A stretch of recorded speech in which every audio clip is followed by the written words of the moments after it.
9장. 예수께서는 12제자를 한자리에 불러 모으시고 모든 귀신들을 쫓고 병을 고치는 능력과 권세를 주셨습니다.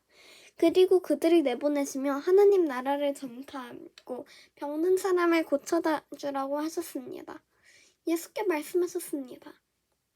말씀하셨습니다. 길을 떠날 때 아무것도 가져가지 말라. 지팡이도, 가방도, 빵도, 돈도, 여벌 옷도 가지고 가지 말라. 어느 집에 들어가든 그 마을을 떠날 때까지 그 집에 머물러 있으라. 만약 너희를 맞아주지 않으면 그 마을을 떠날 때까지 그들을 거스르는 증거물로 발에 붙은 먼지를 털어버리라. 제자들은 나가서 여러 마을들을 두루 다니며 곳곳에서 복음을 전파하며 사람들을 고쳐주셨습니다.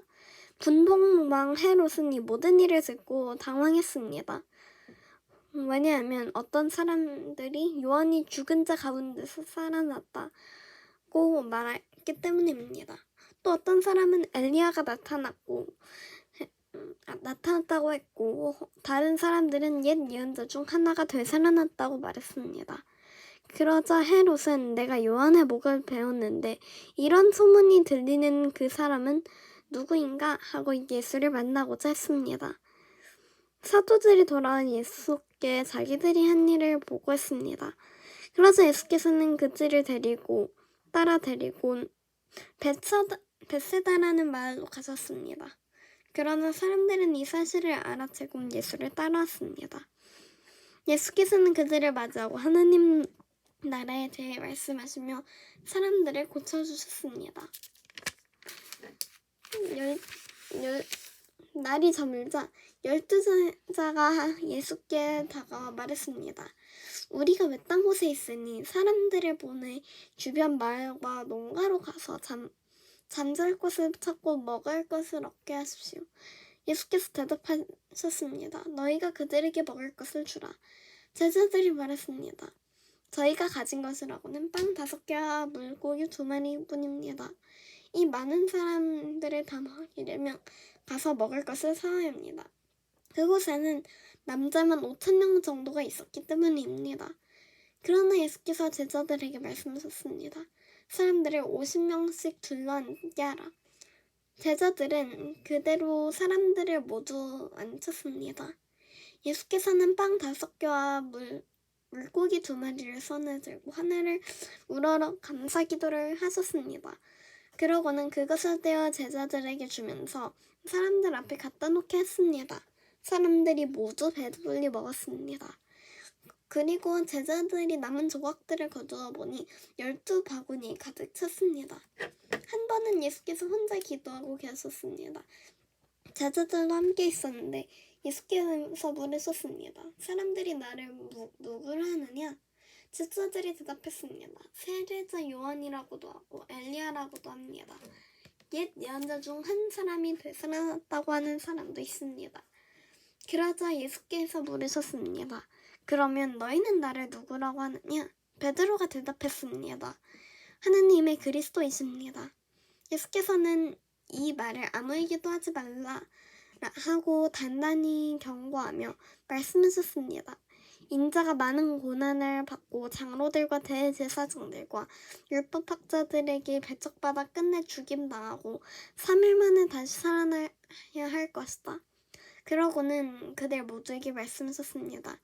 누구든지 나를 따르면 자기를 부인하고 날마다 자기 십자가를 지고 따라야 한다. 누구든지 자기 생명을 구하려는 사람은 잃을 것이요 누구든지 나를 위해 생명을 잃는 사람은 구하게 될 것이다.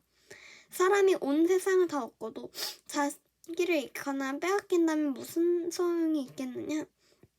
누구든지 나와 내 말을 부끄러워하면 인자도 자기 영광과 아버지의 거룩한 천사들이 영광 가운데 올 때 그를 부끄러워할 것이다. 내가 진실로 너희에게 말한다. 여기 서 있는 사람들도 가운데 죽기 전에 하나님 나라를 볼 사람이 있을 것이다. 이런 말씀을 하신 8일쯤 지나 예수께서는 베드로와 요한과 야고보를 데리고 기도하러 산에 올라가셨습니다. 예수께서는 기도하는 동안 얼굴 모습이 변하셨고 옷이 하얗게 빛났습니다. 그런데 갑자기 두 사람이 나타나 예수와 더불어 말을 하고 있었습니다. 이들은 모세와 엘리야였습니다. 그들은 영광에 쌓여 나타나 예수께서 예루살렘에서 이루실 일, 곧 그분의 떠나가심에 대해 말하고 있었습니다. 베드로와 그 일행이 잠을 이기지 못해 졸다가 완전히 깨서 예수의 영광과 그분 곁에 두 사람이 서 있는 것을 보았습니다. 두 사람이 예수를 떠나려고 하자 베드로가 예수께 말했습니다. 선생님, 우리가 여기 있으니 참 좋습니다. 우리가 초막 3개를 만들고 하나는 선생님을 위해, 하나는 모세를 위해, 하나는 엘리야를 위해 짓겠습니다. 그러나 베드로는 자기가 무슨 말을 했는지도 알지 못했습니다. 베드로가 이런 말을 하고 있을 때 구름이 나와서 그들을 뒤덮였습니다. 구름 속으로 들어가게 되자 그들은 두려워했습니다. 그때 구름 속에서 소리가 들려왔습니다. 이는 내 아들이요 내가 택한 자다. 그의 말을 들어라. 그 소리가 사라지고 그들이 보니 예수만 홀로 서 계셨습니다. 제자들은 입을 다물고 자기들이 본 것을 그때는 아무께도 말하지 않았습니다. 이튿날 그들이 산에서 내려오자 많은 사람들이 예수를 맞았습니다. 그 무리 중 한 사람이 소리쳤습니다. 선생님, 부탁입니다. 제 아들 좀 봐주십시오. 제겐 하나밖에 없는 자식입니다. 그런데 귀신이 이 아이를 사로잡아 갑자기 소리를 지르게 하고 아이에게 발작을 일으켜 입에 거품을 물기도 합니다. 그리고 이 아이를 상하게 하면서 좀처럼 떠나지 않습니다. 선생님의 제자들에게 귀신을 쫓아달라고 간청했지만 그들은 해내지 못했습니다.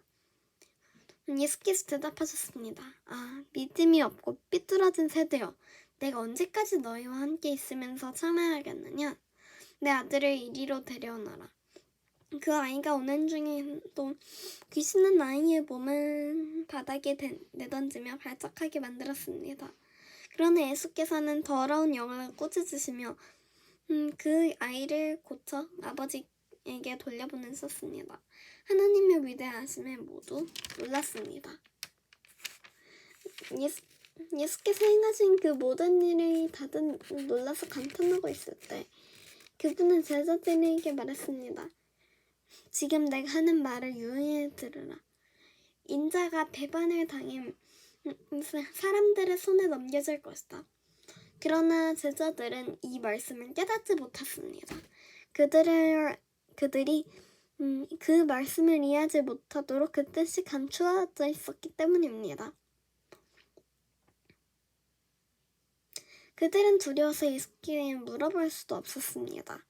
예수의 제자들 사이에 누가 제일 큰 사람인가를 두고 다툼이 일어났습니다.